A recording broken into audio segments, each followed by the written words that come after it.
आज आपण बनवणार आहोत शेवाळ्याचं उपीट. शेवाळ्याचं उपीट बनवण्यासाठी लागणारं साहित्य. आपण घरामध्ये बनवलेल्या शेवाळ्या आहेत, ह्या 2-3 ताट घेतलेल्या आहेत. बारीक करून घ्या व बारीक करून घेतल्यानंतर एका कढईमध्ये व्यवस्थित भाजून घ्या. भाजत आल्यानंतर त्याच्यामध्ये थोडंसं तेल टाका. परत व्यवस्थित भाजून घ्या. भाजून झाल्यानंतर एका प्लेटमध्ये काढून घ्या व त्याच कढईमध्ये फोडणी घालून घेऊया. कढईमध्ये तेल घालून घ्या. तेल गरम झाल्यास त्याच्यात जिरे, मोहरी व कांदा घालून व्यवस्थित परतून घ्या. कांदा व्यवस्थित परतून घेतल्यानंतर मिरची घालून व्यवस्थित परतून घ्या. जरा काहीतरी वेगळं म्हणून मी त्याच्यामध्ये वाटाणे घातलेत. वाटाणे घालून व्यवस्थित परतून घ्या. त्याच्यानंतर शेंगदाणे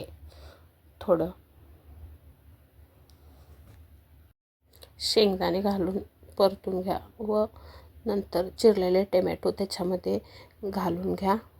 तेही व्यवस्थित परतून घ्या.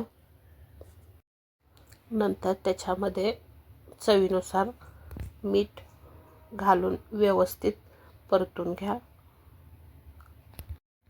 थोडीशी हळद घालून घ्या. घातलेली हळद तीही व्यवस्थित परतून घ्या. त्याच्यानंतर थोडीशी कोथिंबीर घालून घ्या.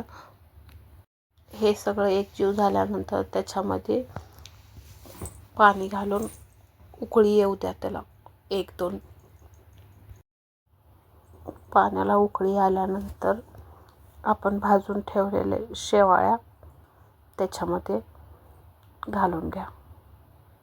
थोड्या प्रमाणात शेवाळ्या घालून घेतल्यानंतर व्यवस्थित मिक्स करून घ्या व शिजण्यासाठी थोडा वेळ ठेवा.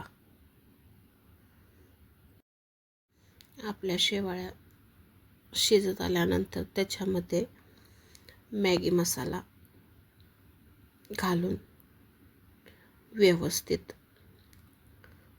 परत मिक्स करून घ्या. त्याच्यानंतर थोडीशी कोथिंबीर घालून घ्या. कोथिंबीर घालून झाल्यानंतर झाकून 1-2 मिनटं ठेवून द्या. तयार आहे आपलं शेवाळ्याचं उपीट खाण्यासाठी. नक्की ह्या प्रकारे एकदा करून बघा. माझे व्हिडिओ आवडल्यास लाईक करा, शेअर करा, सबस्क्राईब करा, कमेंट नक्की करा. Okay, bye.